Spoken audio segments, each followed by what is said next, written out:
Hello everyone, and welcome to my blog, Such is Wisdom. My name is Nomti. As promised, in this episode, I bring on one of the experts. His name is Marc, and he's the Managing Director at Love to Learn.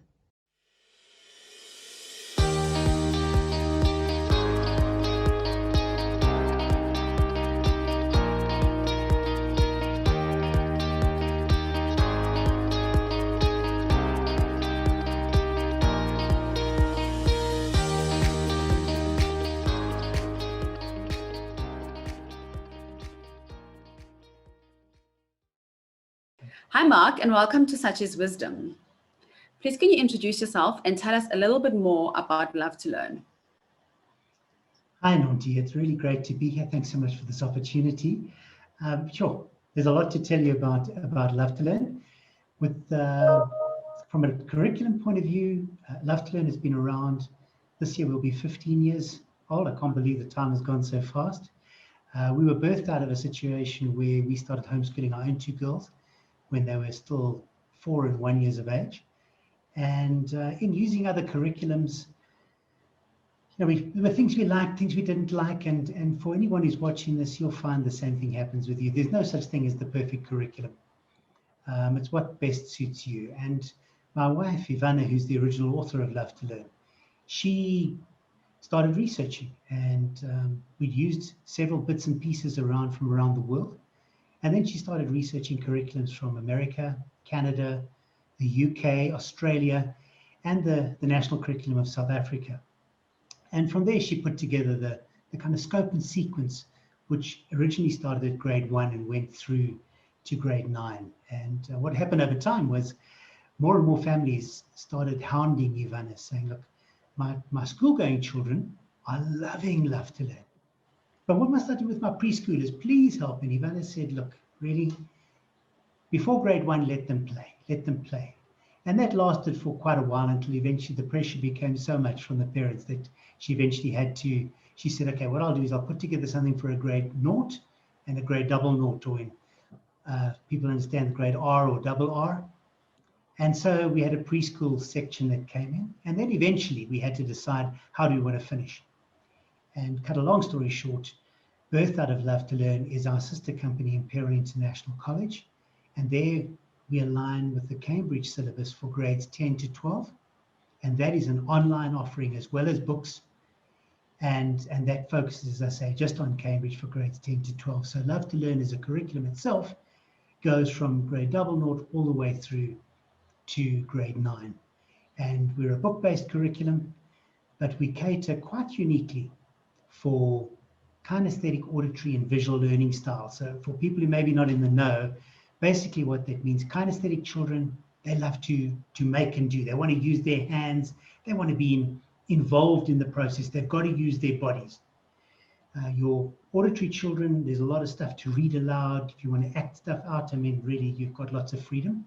And your visual children, not only is the beautiful, full-color, photo-rich material that we use appealing to them, but we've also incorporated links to videos on YouTube and Vimeo and the like, so that their overall educational experience is fully catered for.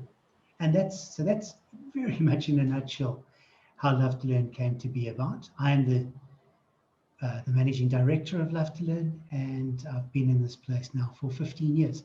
So really excited about getting to this point, and really, I say this with all sincerity, we give all glory to God for bringing us to this point. So your own children, were they homeschooled? That's right, yes. Both my daughters, Savannah and Cassidy, they never went to a mainstream school for a single day in their life. Wow. They were homeschooled right from the start, and went right through. Both my daughters have completed their Cambridge AS levels. That's Cambridge speak for grade 12, or matric as we know it in South Africa. And both my daughters are now married. Wow. My older daughter works in the business. She's with Imperial International College, and my younger daughter was married in December, and she has moved across to America to join her husband in San Francisco. Oh, wow. Congratulations to you and the family. Thank you. So in terms of homeschooling, what would you regard as the benefits of homeschooling? Sure, Nomsi, there are a lot. How much time have you got? No, just kidding. There's so many ways that you can look at the advantages of homeschooling. I think one of the most important areas, which we forget as adults because our only point of reference is a mainstream school, but perhaps the main area is that homeschooling allows you to be child-centered. Please don't mishear in what I'm saying now. I'm not here to criticize schools or to knock schools, but the reality is, with respect, schools are limited because they are system-centered, and by their very nature, they have to be.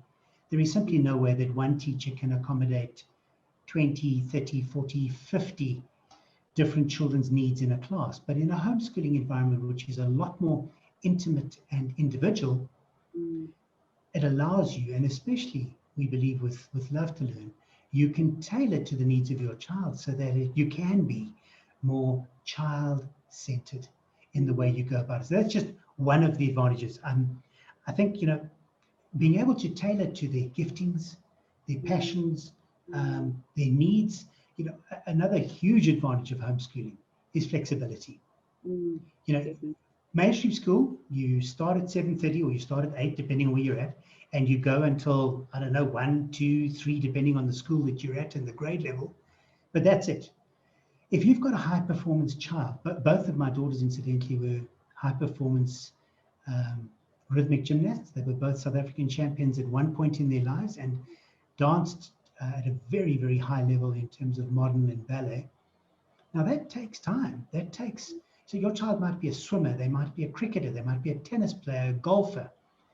One of the big advantages of homeschooling is you get a lot of freedom, because who said that you have to start at 8 o'clock in the morning? If your child wants to take a piano lesson from 8 until 9, you can start at 9:30. You could stop in the middle of the day and grab a training session with a gymnastics coach, private one-on-one, and then continue a little bit later. So that's another big advantage. You've got that flexibility in your time. And then another big one, which school-going families will understand, is, largely speaking, when it comes to homeschooling, there is no homework. Why? Because you get through the You're already there. in the material, you've got to get up pretty early in the morning to pull the wool over mommy's eyes. If you think back to your schooling, what was the definition of a great class? And again, forgive me, it's a little bit tongue-in-cheek, but the best lesson at school was the lesson where you got the teacher to talk about anything and everything other than the lesson they should have given. If you could talk about the latest movie or the latest, game of rugby or soccer or World Cup, that was a great lesson. Now, you can't do that with mom. Mom's very wide awake. So you get through the work while you're doing the work, which means that in the afternoon, there's no homework. Also, you haven't got the disruption and the interruptions that happen in a mainstream environment the way you do, in a homeschooling environment. You've got so much more kind of time on your hands. Another advantage, you get to enrich the subjects. And that could be, please understand, we need to allow your mind to run now. So let's say you find that your child is a really talented and has quite a gifting for photography, for example. You can incorporate a lot of that sort of training and underpin that. As we've already touched on, if they're a high-performance athlete, certainly homeschooling is a definite win for that in terms of allowing you flexibility with your time. But so you've got that kind of enrichment opportunity with homeschooling, because it's one-on-one or 2 or 3, depending on how many children you've got. It's not one on 20, 30, 40. Yeah, 100%. Interestingly enough, and this often comes as a shock to most people, the other big advantages of homeschooling is, number one, the level and the quality of education. I mean, this is not Marc's opinion or Love to Learn's opinion. Research across the world shows that homeschooled children, on average, outperform mainstream children academically. Really? Significantly. Oh, wow. And then secondly, homeschooled children, and this is the big shocker, homeschooled children are better socialized than mainstream children. And that's always like, you're kidding me, because that's the first question that comes up with everyone. That's actually one of the big concerns around homeschooling is the socialization of children. So please untackle it. Yes, with pleasure. So, okay, there are a couple of points maybe just to touch on. One of the big challenges with mainstream schooling, and I'm going to make quite a broad statement now, and allow me please to unpack it. Mainstream schooling is perhaps one of the most unnatural ways to try and socialize a child. And let me explain what I mean by that. When you go to a mainstream school, they're very good at what we would call horizontal socialization. Yeah. So 6-year-olds. Often they will designate children to be in certain areas. So the grades 1s and 2s are there. The grade 3s and 4s are there. 5 and 6. They never cross paths. Yeah. Okay. Secondly, if you watch school children play, one of the very first, I'm talking about when they just meet. Okay. One of the very first questions they will ask one another, if they don't ask the name first, is how old exactly? How old are you? Why? Because of pecking order. Schools are really good at promoting pecking order. So I meet up with you, I want to play, but you're 10, I'm only 7. You're not really interested in my presence, or vice versa. Homeschool children don't understand that. What research shows is a homeschool child will walk into a room, they'll talk to a granny or a grandpa, they'll chat to a married couple, they'll speak to a teenager, they'll go and play with a baby on the floor. Why? Because they're there. They're not walking into a room going, okay, now who looks like they're in grade 3 or grade 5 so that I can, their minds don't think like that. Whereas schools radically, by their very environment, promote the pecking order discrimination. Yeah. There's another aspect to this as well, Nomti, and that is why I say homeschooling is a very unnatural environment, is that never again, from the day that you leave school, will you ever be in an environment where every person in the room is the same age and possibly the same gender. You know, that's all you know if you go to school. Now, I grew up going to an all-boys school. Yeah. So I was in a classroom with 32 boys. Yeah. Every single day of my life for 12 years. That's a totally unnatural way to be socialized. And here's the important thing. Life is vertical. Schools are horizontal. Yeah. So you don't get the opportunity to understand that there's a vertical socialization that takes place if you're always in the same room, same environment with the same age group and the same gender. Yeah. And what I often just share with parents as a last point just to consider is, if you think back to your matric year, for some of us it was a lot longer ago than others, but think back to your matric year.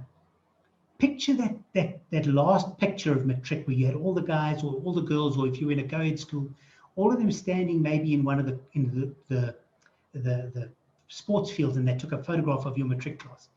Picture that class, think about it, and can you tell me honestly, Nomti, that every person in your matric year was a perfectly rounded, well-socialized human being? True. And the reality is, no, they weren't. Yeah. And the obvious question is, but why not? They went to a mainstream school after all.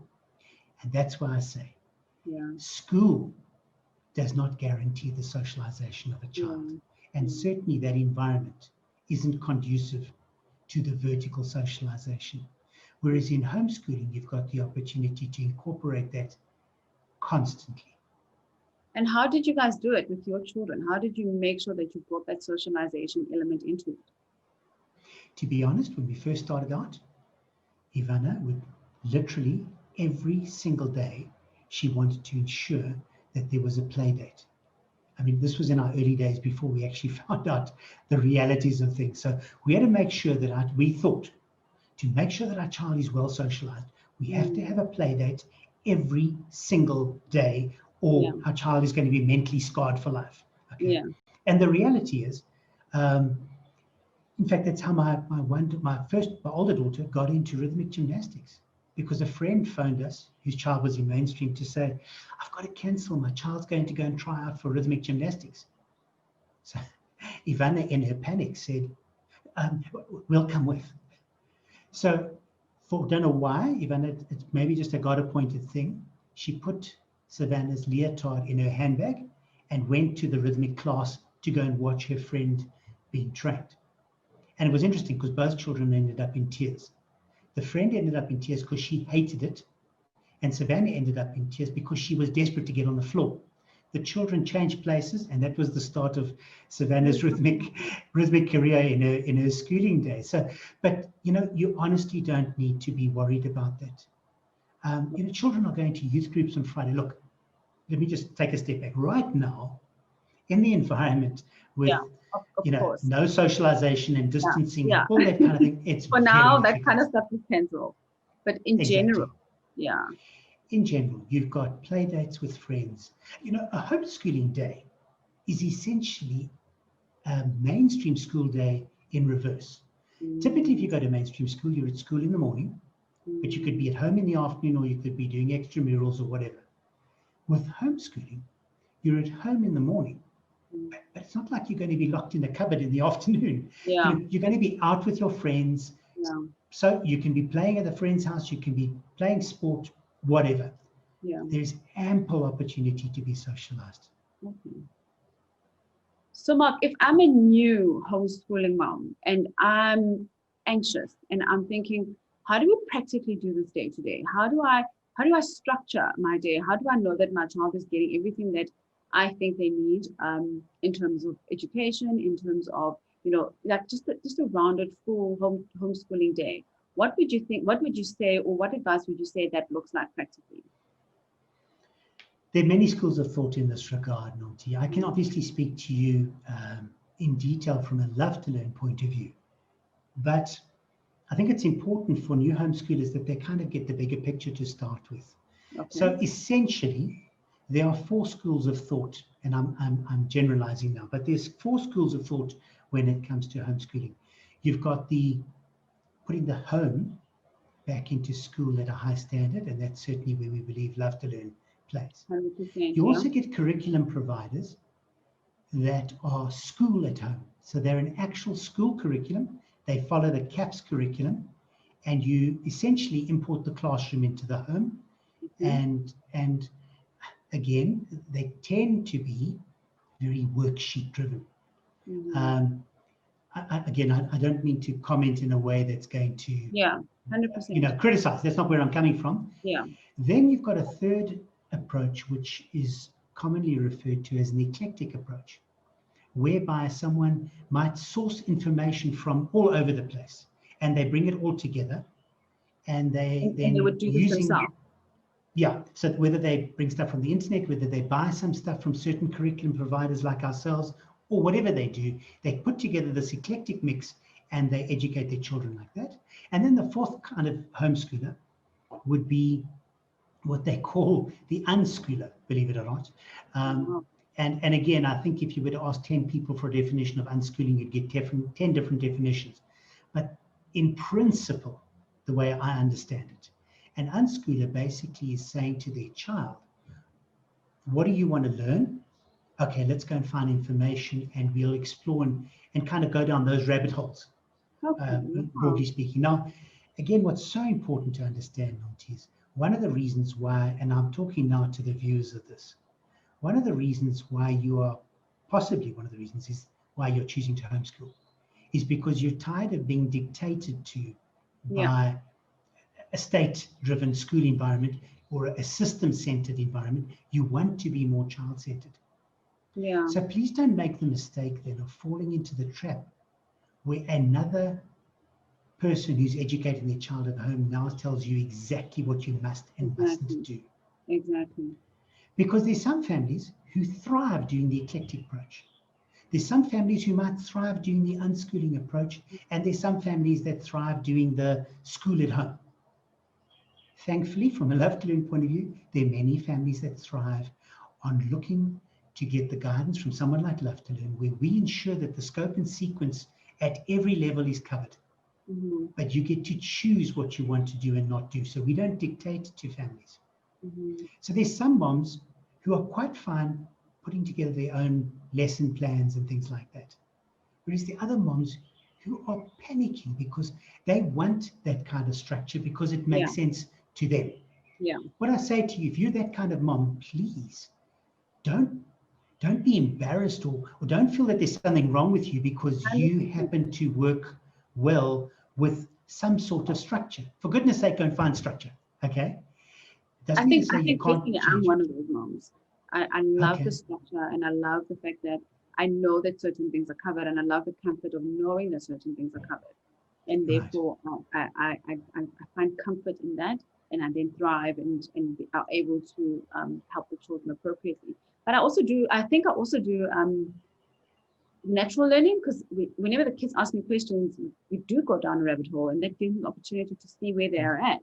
That is not necessarily covered in a curriculum, but they'll ask me things like, I think last night one of the kids asked me, where does the wee go to after in the toilet? And I was like, okay, let's go find that out.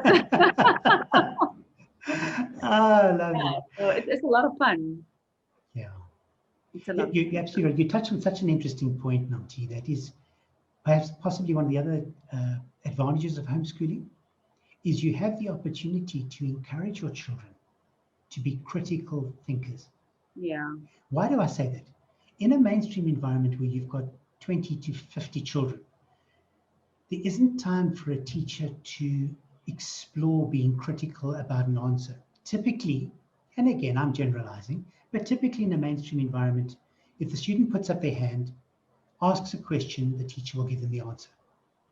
Whereas in a homeschooling environment, you have the opportunity to say to your child, well, Angel, or my darling, or whatever you call your children when you're in a good mood, before I give you that answer, think back to last week. Do you remember when we were doing X, Y, Z? Yeah. Do you remember what? And they kind of, yes, this is okay. Now think about that. Yeah. Now think about the question you've just asked. Okay, what do you think the answer could be? And Yeah. it's that kind of thing. Whereas in a mainstream environment, you simply don't have the chance for that. So yeah, you have the opportunity in homeschooling to go down those rabbit holes, as you say. Yeah. Yeah. And then obviously one of the other questions that is really important, and also a lot of people just don't have an idea, is how much does homeschooling cost? Again, it's a little bit, forgive me to use such a cliche, but it's a little bit of how long is a piece of string? Yeah. Because it depends on the avenue you go. Remember, I spoke just now about the different options for homeschooling, unschooling, etc. If you said, I'm just going to try and find information on the internet, well, then I guess at the end of the day, it's going to cost you virtually nothing other than, having data to access the internet. Yeah. But whether you're going to get a comprehensive education, again, that's maybe the jury is out on that one. But in terms of the curriculum providers, certain curriculum providers are online, some are book-based. So again, you're going to have monthly fees. Sometimes you're paying up front. Those fees can range from perhaps hundreds of rands to many thousands of rands, again, depending on the avenue you go. Certain curriculum providers, if you come to them, you take everything. It's kind of a curriculum in a box. There's no debate, there's no discussion. You've got a grade 1 child, there's the grade 1 package. You've got a grade 3 child, there's the grade 3 package. Other curriculum providers, we happen to be one of them, would say, there's what we offer for grade 1. Now you choose and you only pay for the subjects that you order. Yeah. Again, it's a difficult one. So yeah, what I can tell you in terms of cost though, is that homeschooling, even with the most elaborate curriculums, is significantly cheaper than private schooling. I mean, significantly. Okay. All right. So I guess everyone will just have to decide on their own whether they go eclectic or whether they buy, a proper curriculum or a curriculum in a box, or pick and choose subjects from Love to Learn, just to get an idea. And I think it's actually fair for them to just have a conversation with whoever they would, if they're going to have a curriculum provider, have the conversation to say how much are the costs, and they can do the comparisons themselves based on, where their child is right now. Okay, awesome. I think that's right. Just one thing to maybe make in that is, I would say to the parents that are watching this, what you're about to embark on is an important journey. Yeah, Take your time, do your homework. yeah, Don't just listen to your friend who's a homeschooler or your next door neighbor. Go and do the homework for yourself, because at the end of the day, you are responsible and answerable for your children, not your neighbor or your next or your sister or your best friend. So yeah. take the time. Many organizations, you can contact them, speak to the people, and they will give you chapter and verse. And then you can take that information and make an informed decision for your family on what you believe suits you and suits your children. Wow. Love to learn. How do we get hold of you? Well, hopefully you'll be able to put my contact details up on the screen now, but Yeah. we're available through our website at www.lovetololearn.co.za, and the love to learn is the number 2, love to learn. And obviously you've got to contact us through there. All of our contact information is on there, and also you're able to, on that screen, on the home page, you can book a consultation. Our consultations are free. You can book a telephonic or an online consultation, like a Zoom, Google Meet, whichever is more suitable for you, or just a telephonic consultation. And then also what I would encourage families that are watching this to do is, on our homepage of our website, right at the front page, there is an opportunity to download our free handbook on homeschooling. It's a PDF handbook, and by all means, please download it, give it a read. It'll be part of edifying and educating yourself as part of your journey towards making decisions. And we really hope and pray that that'll help give you perspective, because homeschooling is a brand new animal, not unless you've been homeschooled yourself, you really have very little appreciation for what lies ahead. But one thing I can tell you is, it's a journey that you won't regret. Yeah, I can testify to that. I started homeschooling my child, and my children rather, and I have not looked back. It's been an absolute pleasure to be home. It's been an absolute blessing to be home with the children, and to just be able to, give them everything that I've got. Give them Christ as well, because being a Christian family, the biblical studies is something that concerned us a lot, that was not in the schools anymore. And also having a control over what my child was learning for me was absolutely just an absolute eye-opener, and also just a pleasure to say, no, this one maybe not, knowing your personality, you're not ready for this, you're not ready for that, and just having that absolute control, but in a flexible way, and then allowing them as well to guide me in terms of what they're learning and how they're learning it. They ask a gazillion questions. We find out a whole lot of things that are not in the curriculum over and above that. And sometimes it can be at 11 o'clock in the morning. If you're asking a question, the flexibility has been an absolute eye-opener. Sometimes they just wake up tired, and you just think, you know what, I get days like that as well, where I really just don't want to. But obviously with the structure, it helped, well, for us anyway, it's helped to keep us on track. But there are days when I can see that they're very excited. There are days when life happens, and we just, that particular day things can't happen. But we've got the mornings, we've got the afternoons, we've got the evenings to do. And because I know what the curriculum entails, I can then, as a parent, be responsible for that, making sure that they get through what they need to get through. Last question, Marc. Sure. How long does a typical homeschooling year run, and how does it work? Do I have to finish it, January to December, or how does it work from that perspective? Again, it would differ from curriculum to curriculum, but I think just to lay down some sort of basic foundational premises. Homeschooling, number one, is 100% legal in South Africa. It's fully recognized in the same way as private schooling and government schooling is recognized. Education in the comfort of their own home by the parents or by a tutor assisting. Curriculum providers might differ in terms of the duration. Let me speak from a Love to Learn point of view for now, if you don't mind. On average, a homeschooling year with Love to Learn is designed to be completed in a period of 36 weeks. Oh, That's wow. 100. That's 180. Call it homeschooling days. Now, please remember, you don't do every subject every day. Yeah. Certain subjects that we would call them discipline studies, your foundational subjects, your maths, English, languages, learning to read, learning to write, computing, critical thinking, that kind of thing. Those subjects are done very regularly. You're not going to learn to read or learn to write by doing it once a week. You're not going to learn your times tables by doing it once a week. But the other grouping of subjects, which we call content studies, but that would encompass subjects from more your cultural subjects like Bible, history, geography, and so on.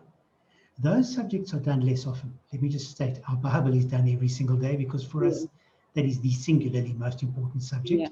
Yeah. But the histories, geographies, biology, science, technology, human anatomy, all of those subjects, in the lower levels, they're done around about once a week. As you get older, you're doing them 2 and even sometimes perhaps 3 times a week when you get to the senior levels. So across, hopefully you can perhaps put up on screen an example of a timetable of our curriculum where you can see how across a week everything fits in across a homeschooling day.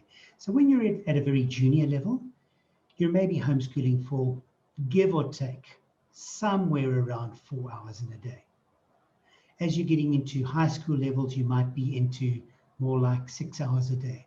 But I think the important point to make again is that please remember, once your homeschooling day is finished, you are finished.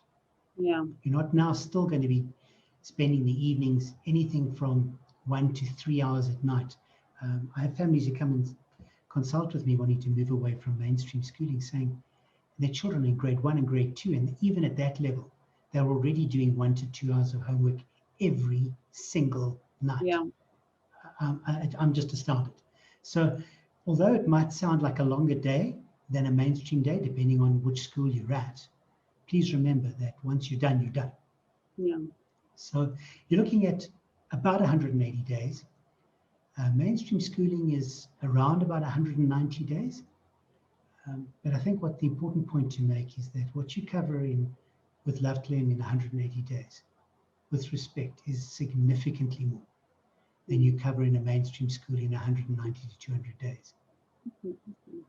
And you would give out you're mentioning that you put up on the screen, so you do give guidance for parents who just don't know where to start in terms of how you can then schedule your day. Absolutely. Well, I think part of the understanding comes out of just getting an understanding of homeschooling as a general. As I said, that free handbook will hopefully be a help to give perspective. But then in terms of the curriculum itself, we also have a manual. So when you're actually ordering Love to Learn, you can order the Love to Learn curriculum handbook or guideline for Love to Learn specifically, because it's so important that you implement a curriculum in the way it's designed. If you take Love to Learn and try and do it like school, it's not going to work. We've got quite a unique approach to education, to testing, to exams. That's very different to mainstream schooling. So I always say to folk, if you buy a BMW M3, or these days it's now called the M4, and you take it to the Kruger National Park, you're going to come back to that salesman and you're going to say, hey, don't like this car. It doesn't work in the bush. It's not designed to go in the bush. It's designed to go on a racetrack, okay? The same if you take a game viewing vehicle and try and race it around Kyalami, it ain't going to work for you. So it's important to get under the skin of the curriculum material that you're using and implement it in the way it's designed. And we endeavor to do that with our homeschooling manual for Love to Learn as well. And it literally starts from unpacking your box of material when it arrives, right through to how to eventually get a Cambridge matric. So everything is covered there. Wow. Thank you very much, Marc, for your time. I think you've really helped unpack and explain what homeschooling is and how beneficial it can be to children. And I'm glad that it's very children-centric, because I think that, we've taken away that, we've almost imposed, ourselves as adults onto children. And I think, homeschooling allows you as a parent to just take a seat back, relax. Not every day is going to be the same, but every day is definitely going to be an opportunity to educate and teach your child something new. Thank you very much. Absolutely. It's been my pleasure, Nomti. Thank you so much for this opportunity. The Lord bless you in what you're doing and educating families out there on what homeschooling entails. I think it's wonderful. Thank you. Thank you very much, Mark. I appreciate it. Bye. Cheers. Thank you so much for sharing your time with us, and God bless.